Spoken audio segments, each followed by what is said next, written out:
we're recording. Dr. Doan, do you want to start since you have them pulled up, and I will go over, I can pull it up too, and we can just go around, or? Yeah, so I guess now that we've started the recording, I guess what we'll kind of just do a little summary. So what we're going to do during the recorded session here is just kind of talk about the 7 sections of the wellness wheel. And if you go through and do the Princeton assessment, this might help you have some ideas of some goals that won't be extremely time consuming, especially during COVID, that are more doable. So that we're just going to take it from the top. So now, did anybody have a specific one they wanted to start with? So there's 7. Do you want me just to go in a specific order, or? We can start with emotional. I believe that's number 1, and just kind of work our way down, if that works with you. Yeah. Okay. Emotional wellness is the first one. When you think about something small to do in emotional wellness, what is something that you can do to check in with how you feel? Because the one thing that most people can recognize, if you don't feel good, if you didn't get enough sleep, if you're sick, you are so much easier agitated. Everything is different. Everything, how you respond is differently. So your emotional wellness is not just what emotions that you have, but it's also recognizing where you are emotionally. So what do you guys what are some things that you guys think? And I'm going to mute myself so it keeps the bleed over. But what are some things that you guys think that would take like 5 to 10 minutes max on emotional wellness? Something that helps personally for me with emotional wellness, like if before bed I like to journal, or just sometimes during the day when I have some free time, I'll just journal out how I'm feeling. That way I can just put my thoughts down on paper and then read it and see where maybe something might be off. Yeah, I'm also kind of like Kate. I like to write, and so sometimes it's poetry or sometimes it's journaling, and so just taking that moment to recognize the feelings that I'm having, and then separate the thoughts and feelings, and recognize that they are not me, but they are just thoughts and feelings. That's something that helps me a lot.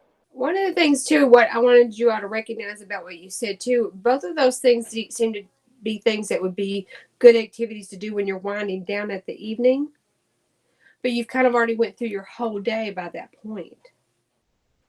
So it might also be good to find something like a check-in,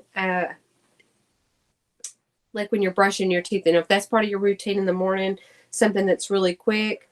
Some people just come up with like 3 questions, like, how do I feel? What is my mood? And what am I grateful for right now? Just something to kind of do a self check-in. I've had a lot of people that have a lot of success with doing stuff like taking lip liner, eyeliner, markers, whatever, and writing on their mirror some positive words, just kind of empowering, because you got to look, I mean, everybody at least goes to the bathroom, washes their hand, washes their face or something in the mornings, and like sees that, gets out of the shower, and just, have these positive reinforcement words to just kind of make you feel good when you see them. Motivational statements, different things like that. Those are really positive. Melissa, I will add to that. I actually use Post-it notes and put them on my mirror. And actually, during my dissertation process, my husband had bought a card that said something about, whatever you dream you can do. I don't remember. It was said more eloquently than that. And I pulled that off the card and stuck it in my mirror. And every day I would look at that and be like, okay, gonna get through that. But I think it is important to do something at the end of the day. But I think when you start your day that way, that sets you in a tone that throughout the day you're thinking about those things. And so I have like 4 Post-it notes on my mirror that, just like you said, they're positive affirmations. That's the first thing you see, because you got to brush your teeth and comb your hair, most of us. Well, COVID, we might not have to do that every day, but hopefully we are still doing that. But I think it is important to see that first thing when you get out of bed. Yeah, I've had people even like put them on their doors, the Post-it notes, or put them on their walls, so it's the first thing they see when they go to sleep and the first thing they see when they wake up. Like, you can be really creative with it. It depends on, your room or whatever. But I think I always say that, we all probably sometimes get to a point that we talk to ourselves in a way that there's not many people that we would allow to stand in front of us and speak the way we speak to ourselves. And so when that becomes so easily negative, then it takes a lot of positivity to combat those years of that negative talk. So it's got to be constant. It can't be like, I have a right to be respected one time. It's going to sit, it's got to be like that constant reinforcement. Okay. Does anybody else have anything about emotional wellness that they want to talk about? We'll go to the next one. Okay. So the next one is environmental wellness. So I think this one probably is, out of the whole list, it might be one of the hardest ones during COVID, right? To feel a part of a community, feel connected, feel like you're helping your fellow neighbor and things like that. So what are some things that you guys have thought of, or thought of maybe now that you've done it, maybe even if you haven't done it yourself? I know for me, something big is actually connecting with the cabinet. SGA has been my outlet, like my friends and everything. So connecting with the cabinet and staying in contact with them. And then also, there's this quote, and it's pretty much like, surround yourself with people who would bring up your name in a room full of opportunities. And I kind of make that my motto for life. Not that obviously nobody needs to be constantly searching for opportunities, but surround yourself with people who are going to support you in whatever. And so that's what I try to do. And I feel like that's a big portion of how I create my environment, not just physically, but emotionally and friendship-wise. I would agree with Kaylee. A lot of times there's people that maybe just have different interests and they kind of rub on you, or you're not getting those good relationships. And it's for me, it's important, as Kaylee said, to find those people that support you in everything you do, and that are your close friends and that will encourage you and lift you up. So if that means calling them, shooting them a quick text if you have the time, even like for me, my family back home, just calling them real quick and kind of getting a word of encouragement is really helpful in my opinion. One of the things that I was sitting there, and I know this is crazy, but I was sitting there the other day and I was trying to think, was Melvina Farkle completely canceled in the fall? Did we do anything for it? That was something that helped everybody connect to their environment, because it was reaching out to, a shelter, or, one year we took things up to a cancer treatment. But I was like, oh my gosh, I have been with Lindsay since 2000. And I've got a shirt for every year, and we didn't have Melvina Farkle this year. Or in 2020. And that just really impacted me. I don't know why, but I thought about that. But, when we talk about being connected to our environment, there is something, that's kind of what that whole day was meant for, was to give back, was to connect. So I know a lot of people were doing some really nice things, like grocery shopping for, elderly neighbors, or hosting parties to where, even if it was reading a book and everybody getting together. I think also for students, it's recognizing those opportunities to establish your environment and to interact with your environment, and realizing the classroom can be a way for you to do that. Or the cafeteria can be a way for you to do that. Just taking those opportunities and being intentional with them, and realizing the opportunity that you have before you, that can change your whole mindset truly about what's going on and how to look at COVID and how it's affecting you. Now, how did the need for these seminars come completely about? You were a lead role in getting all of us together to discuss some topics. Yeah, so I know for me, I'm a senior, and having to go through a semester in a year like this is really difficult. It's weird. It's not normal. You kind of feel like you're living a whole separate life in a weird way. It's like you're restarting, but also you're ending something. And it's just this really weird time and place, and all these emotions. It's so many things to wrap your head around at once. And I know that I'm not the only one that's going through that. I know that the freshmen are going through something that's even more unique than what I'm going through. And the sophomores and the juniors, we all have these very unique experiences. And no matter what part of life you're in or what journey you're in, COVID has hit you, and it's hit you hard, and it's hit you in ways that you didn't expect. And so I think recognizing that and just seeing even the attitudes and the emotions of the students change and how they interact with SGA, seeing that it's a little scary and it's a little concerning, and it obviously makes everybody a little bit worried. And so I just really wanted to provide a safe space and resources for students to take that time for themselves, to explore what's actually going on with them internally and externally, and to find it a little bit better, to find moments of delight, or joy within the day, even if it doesn't feel like there's something to be joyful about.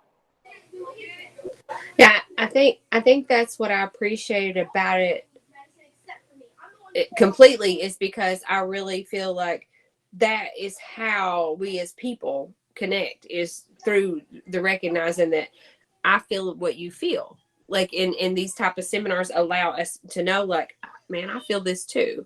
Like, you're not alone. You know, even though I can't be with you face to face, I'm feeling what you feel. And I think that's what will hopefully make this successful, is that shared experience.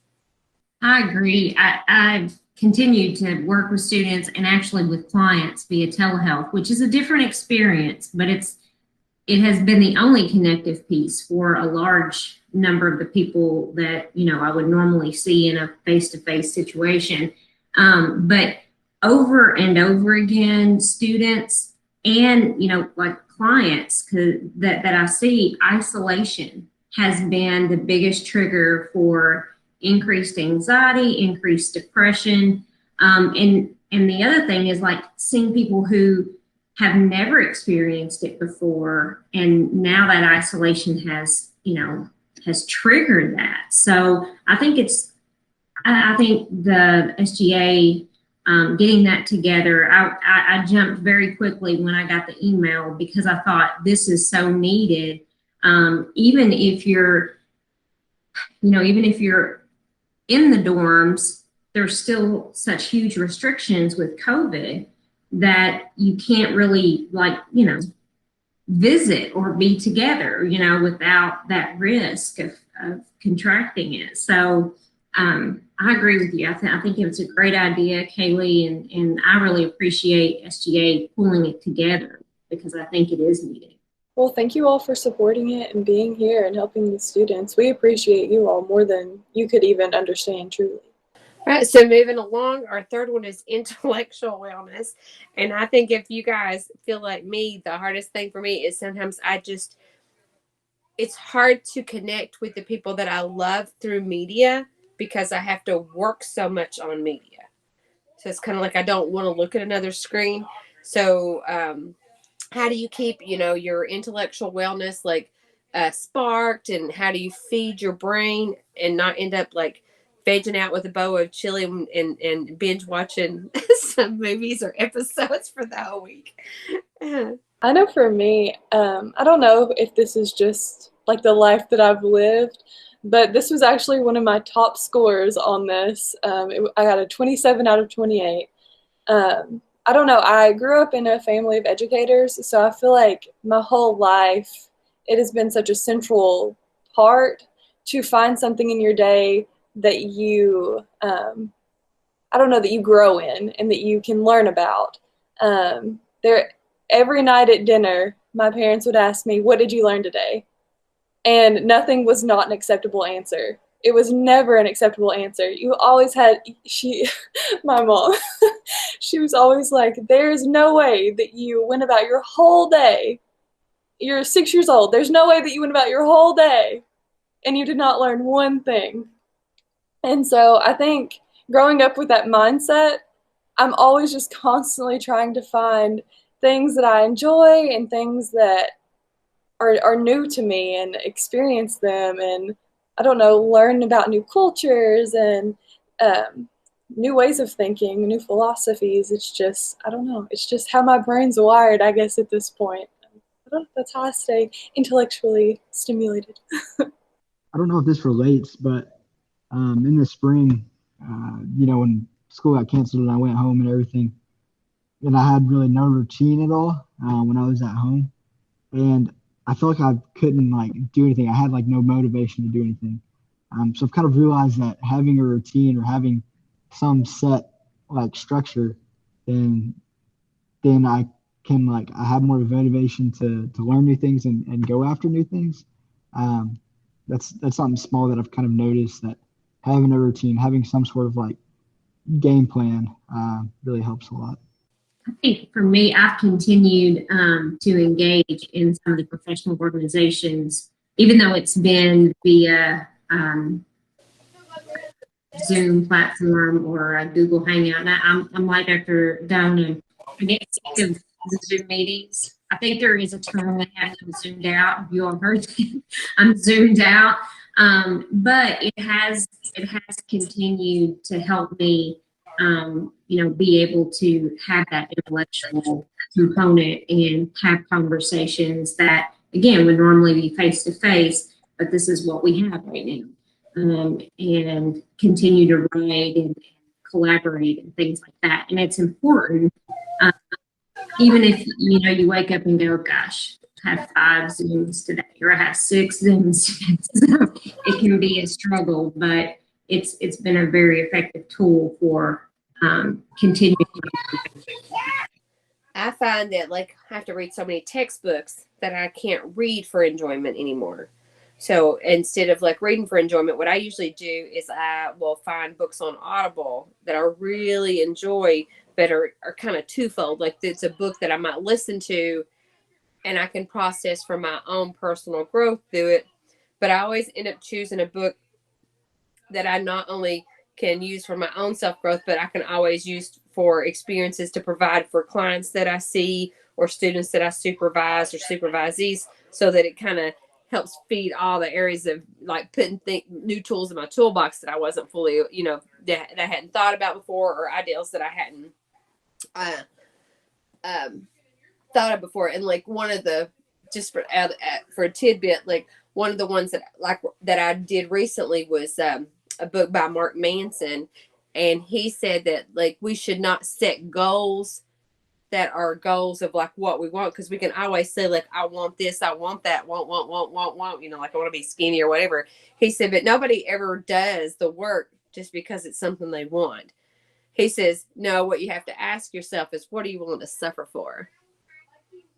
And I love that, because when I think about being a good parent, when my kids were, in school and when they were in high school, to be a good parent, you have to be willing to suffer to be a good parent, to get that PhD, right? Right, Dr. Coyt. You have to be willing to suffer. You have to be willing to pay the price to get the gain.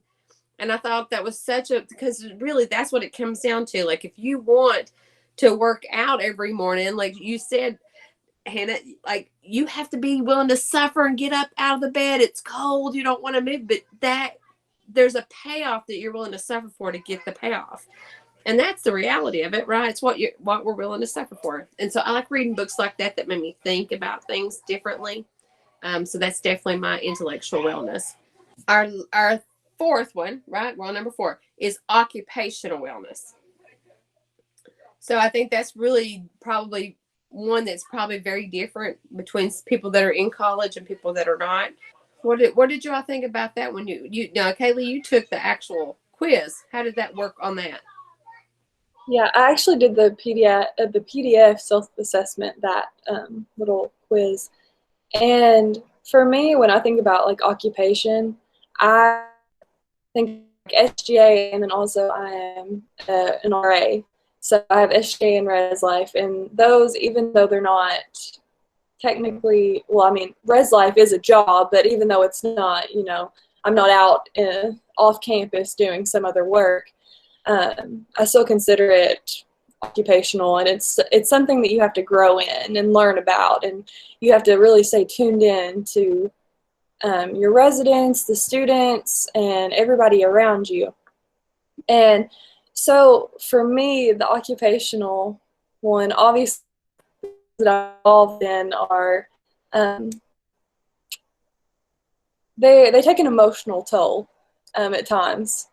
You know, dealing with people, you all know this from, you know, human services and counseling. Dealing with people, sometimes you feel emotions for them, you feel emotions with them. They make you feel emotions, whether that's positive or negative.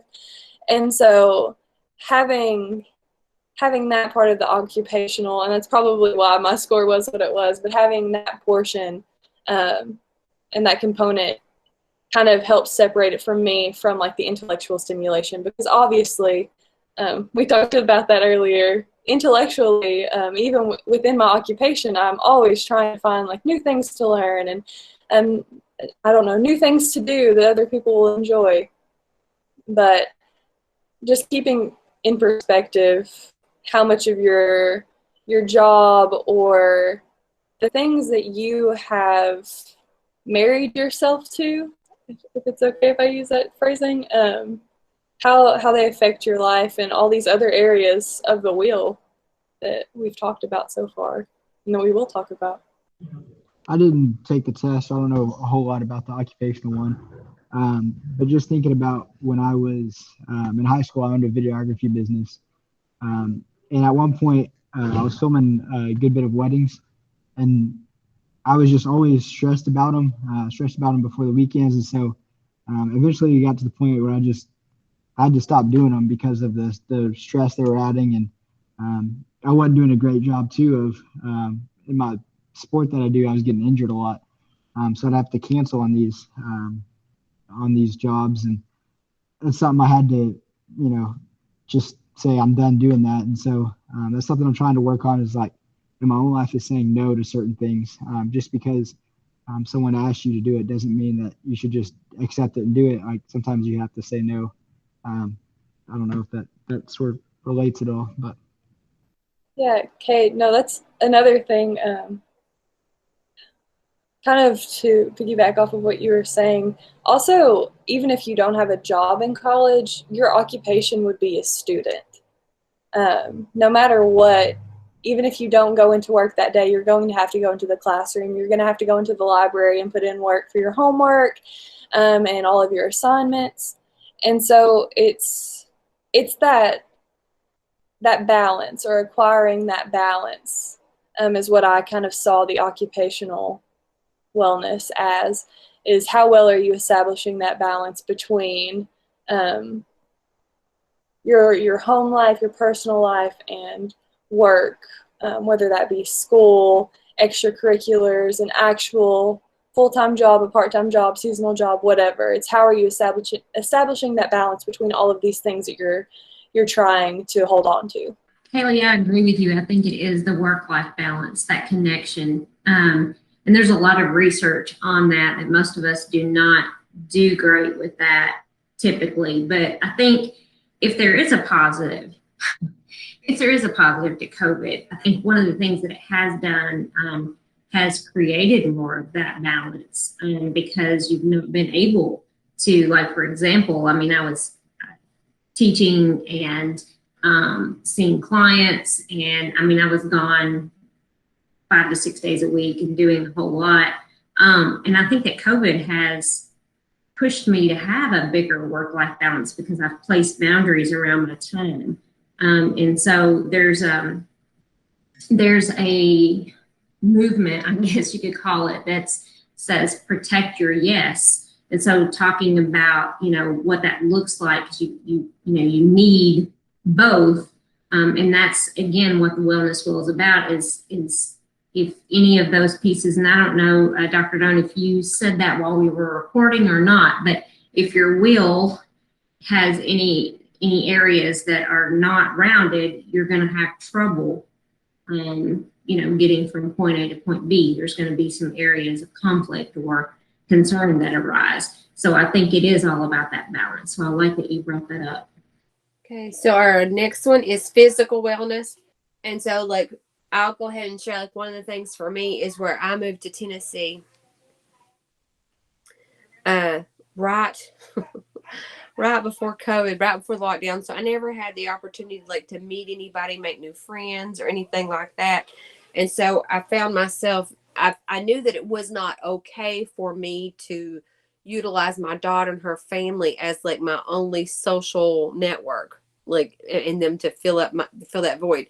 So one of the things that I did, and I have really enjoyed that, is I joined the Girls Who Hike in Tennessee. And even though I've not really been hiking with anybody, it's still a group on Facebook where people share pictures and you're like, oh, I want to do there. And then so like every Sunday I go on a hike somewhere, you know, sometimes I'll take my grandkids with me. Sometimes I'll take the dog. Sometimes I'll go by myself.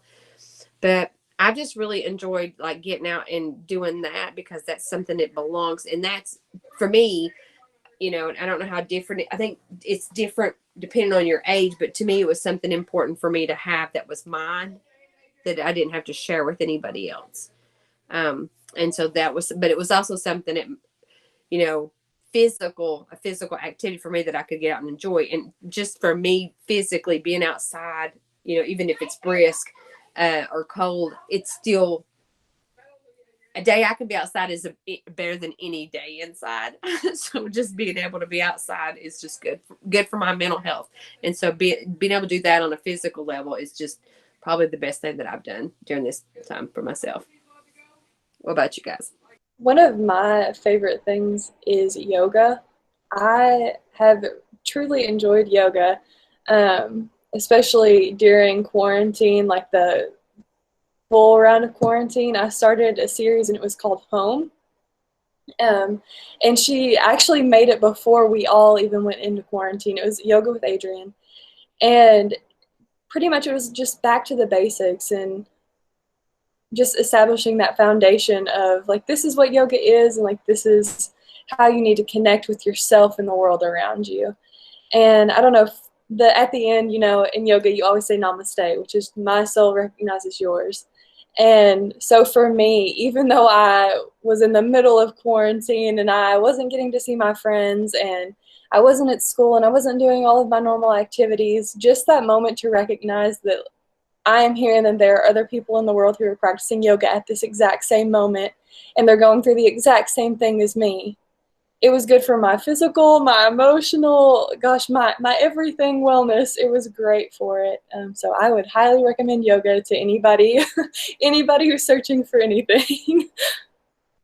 With college and I'm a college cyclist here at Lindsay, so like we bike a lot, and I always use that time to just get away and kind of like Dr. Doan was saying, like just getting away and doing something, like getting outside. I think that's important. And I've noticed that, you know, when I do go on these rides, it gives me time to just collect my thoughts. You know, just, I know there's science behind it. I don't remember what it is, but like just letting out some of that stress that's built up has always been really helpful and kind of resetting my brain when I get back from a ride. I think for me, like we talked about in the beginning, is just getting up early and working out and being able to have that restore my thought processes. And because without it, like I mentioned earlier, I don't think we were recording then, I do not do well. So that's one thing that I have to do. And generally it does take me a little longer in the mornings to do it. But if I don't do it, it takes me far longer to kind of get my mindset where it needs to be. So I think you just have to, again, know what works best for you and then do that, because not everybody wants to get up super early and get started with that. But I like the yoga idea too, Kaylee. I've heard a lot of people who are doing that in collaboration with the mindfulness and that kind of thing. And I think that's another really important piece right now that can connect with several of these areas that we're talking about in this wheel. So the next one is social wellness, which I mean, I know that everybody, it's almost like, to me, it's almost like a catch-22 for social wellness. It's like part of me misses a lot of interaction. I miss being in the classroom. I miss being with people. But there's also that exhausted part of me that doesn't want to do it through social media. If I, like, at times I'm okay with it, but sometimes I just feel like I don't have the energy for it. Even though, like, how do you not have the energy for it when you were in a classroom? Like, it doesn't make the sense. So I know it's more about feeling okay.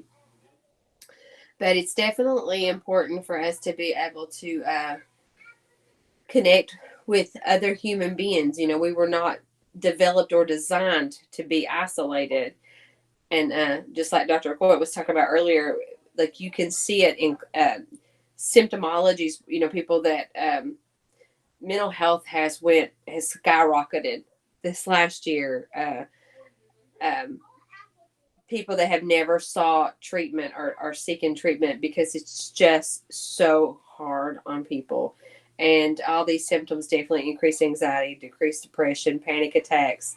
And a lot of it is due to lack of that support, lack of the people that, you know, help them along. And so for me, my social support outside of work and stuff like that is definitely my family. And so I bought my mom one of those Echo Dots for Christmas. And so we do a lot of like drop-ins, and all the grandkids can see her. And so we do it. We do we have the portal. So we do a lot of interactive like that. And my 2-year-old grandson like knows how to work my iPad better than I do 90% of the time. So they've learned it really good. And they call family members. And so we stay pretty connected that way. So I guess even though sometimes it's hard, I am very grateful for all of the different video formatings that we have, because we don't have any family very close to us. We're at least 3 hours from anybody. And then you can't visit everybody when you want to anyway. So definitely that's how I socially connect still. It's through the internet or phone calls.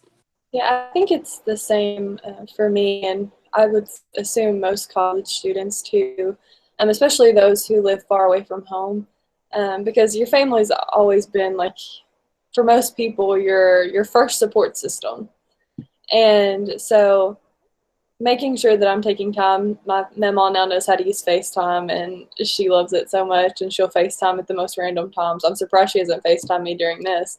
But taking the time to just answer the phone and talk to my family, and like, that in itself is just a moment to check in with yourself, to check in, with, like, the little 6-year-old Kaylee that's used to being at home, to check in with her and see how she's doing.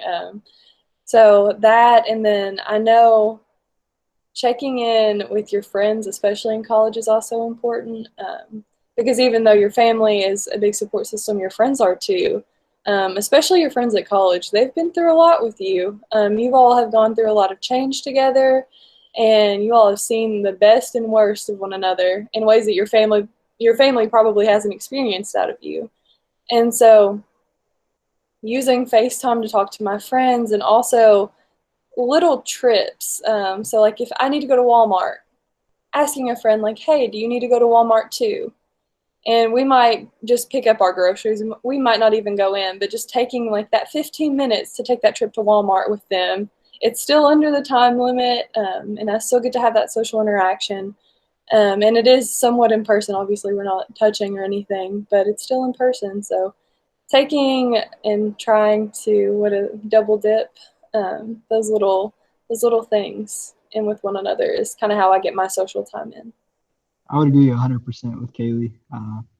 Just like the trip, sorry, the trips. That was spot on. Like, just getting away with someone and having even just like a one-on-one conversation that's intentional, and those things are really important. So yeah, I would agree. I would agree with what you said. Well, I still have a bunch of kids at home, so plenty of social interaction. at my house. But I also, we have kept up with another couple who are both working from home, and there's not a risk, or a very minimal risk of contracting. And they have come over and spent time with us just for a Saturday evening, doing dinner or something like that. Because I don't think, and this is just my personal opinion, anyone is welcome to disagree, but I just don't think you can get the same type of interaction on a Zoom. It's helpful. It's not the same. And as Dr. Doan recognized earlier, we're wired for connection. And so I think that is a large part of the reason that we're seeing mental health issues on the rise, and we're going to continue even when this is over. I don't think that we've started to see what that lack of connection is going to lead to for individuals. We're just not wired to be isolated. So we've done that, like I said, with select people, but I have continued that social piece because I think it's important. So also, I like what you said, select people, like creating that pod that is the minimal contact. So if you have like 2 people in your life or 3 people in your life that you can be around in person because you know that you all are only around one another, I think that is something to take advantage of and to use that for your social engagement time. So I like what you said about that, for sure.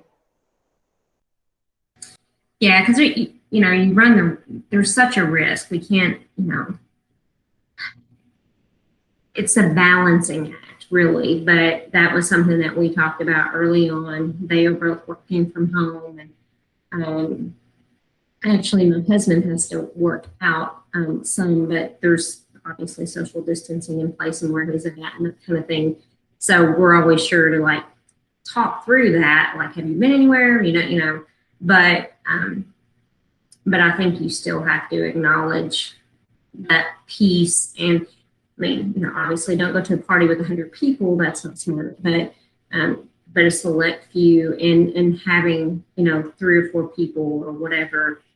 For us, it's 2 that you can do that with. So I like you guys taking off in the car, and I'm sure that those are selected people as well for you all that you all know are safe and practicing those things. So yeah, I think a lot of people have. You hear a lot of people talking about like basically staying in your own pod for safety, and that tends to have worked really good for a lot of families, especially so their kids can play together and different things like that. So this seems to have worked really well. Well, we only have one more, and that one is spiritual wellness. And so I think a lot of times people feel like this is about religion, and I think it's important to kind of talk about the fact that this is more about that mindful and feeding your soul, right, than it is about a specific religious belief or anything like that. I think that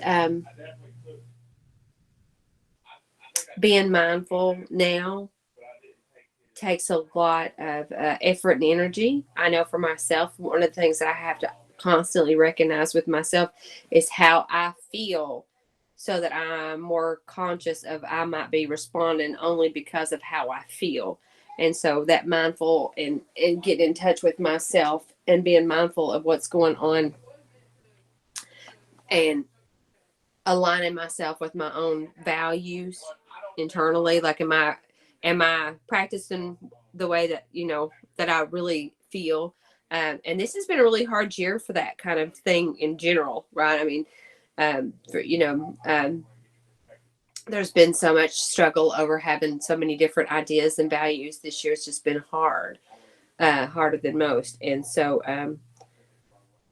I know, again, the best thing that I can do for myself is like I can do that, just check in. I'm one of these people that if I'm processing, even if I don't have anywhere to go, I can get in the car and listen to a certain playlist, and it allows me to get out all of these emotions and process and kind of get touch base with what's going on with me. So, but it's more about living your truth I guess maybe is a good way to talk about our spiritual wellness. And so, what did you guys get on that part?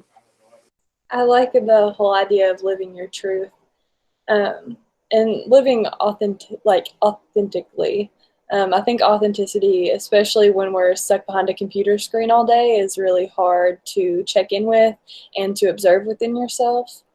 I know for me, my values do come a lot from religion and growing up in a religious household. So what I do, I know Dr. Coyt talked about the first thing she does in the morning is exercise.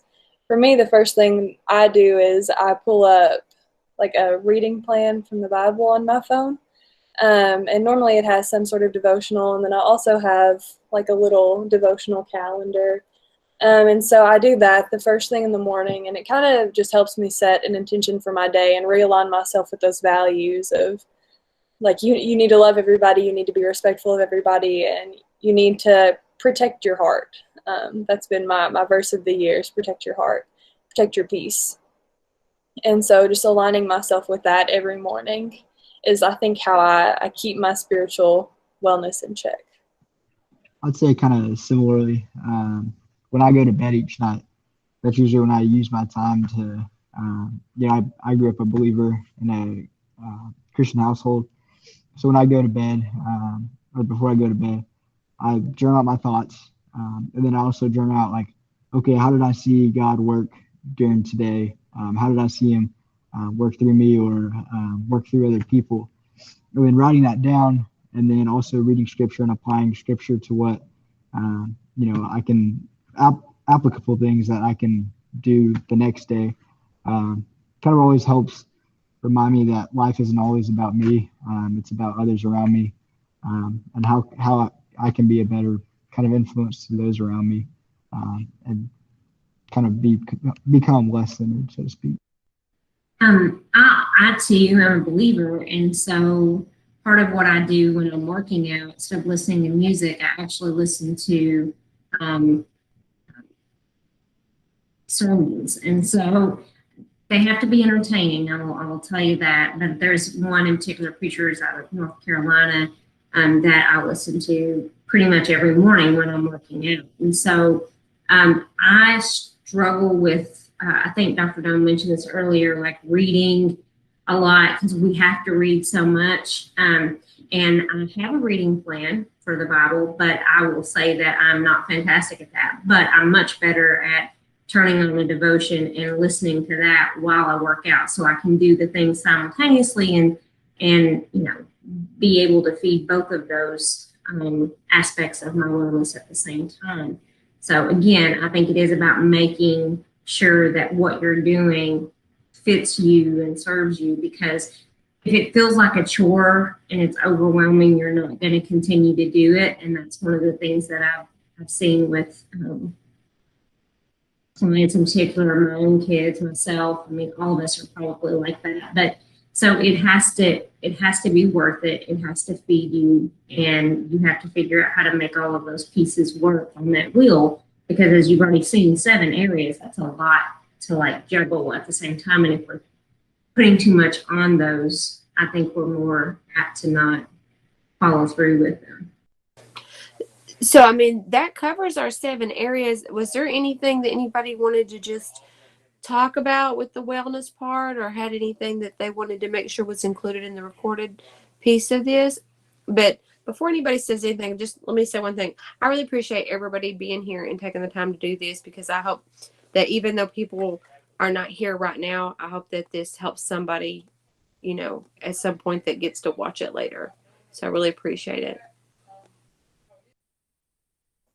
Yes, I too appreciate this conversation. I also think I'm an extrovert, so talking these things out is always good, and it's kind of reaffirms like those values that we just talked about with the spiritual wellness. And so I really appreciate this conversation and you all being here to have it. I think that we've covered everything. I can't remember if we did have the portion about the missing pieces of the wheel or the lacking pieces of the wheel before we hit record. But just in case we didn't, maybe we should take a moment to kind of go through that whole little lesson within this whole activity. Melissa, do you want to talk about your wagon wheel analogy? I know that you had just kind of mentioned it just a few minutes ago about it being well rounded. So I don't know how much more to add to that, but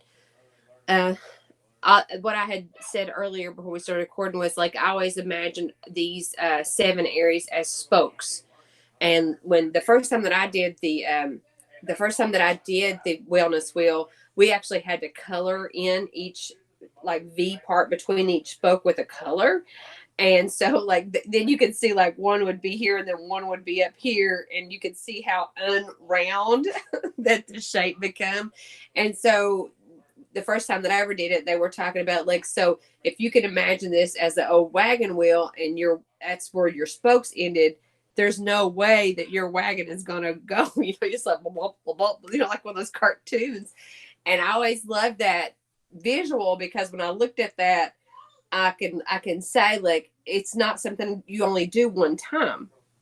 Right. This is something you got to kind of check back in every now and then and see where your spokes are, because when you look at it and then you look at it in honesty, you usually can look at it and reflect like, well, no wonder I'm feeling the way I feel. Like, obviously I can see that how short these areas are now. So is that what you were meaning? Yeah, yeah. Because it really ties into that. Like, if your wheel's not round, you're going to have a bumpy life. And so I think that that's something for everybody to keep in mind. You need to be feeding into all of these areas, or it's not going to be the smoothest ride. Yeah. So, yes, thank you for touching on that. I think that we covered everything. Thank you for going a little bit more in depth about that specific analogy. I just wanted to make sure that we got that in there because it is such a great visual, and I think that that can be applied to everybody's life. Also appreciate y'all taking the time, like I was saying earlier. Like I don't really take the time to actually think about my own personal wellness or whatever when life gets busy and stuff. I'm like, and it's good to just take time to sit down and like really think about and analyze. Okay, where can I improve? So that was good. I appreciate it. Also, before we stop recording, I just want to say if you are watching this recording, thank you for checking in, and I hope this conversation helps you learn a little bit more about yourself and helps you to check in with all of these areas of your life. Hopefully, piece by piece and seminar session or series by seminar series, we can help to create a little bit more of a wellness-minded campus, and also we can create mindfulness within each of the students here at Lindsey Wilson. So I hope that you enjoyed, and we can't wait to talk to you next week.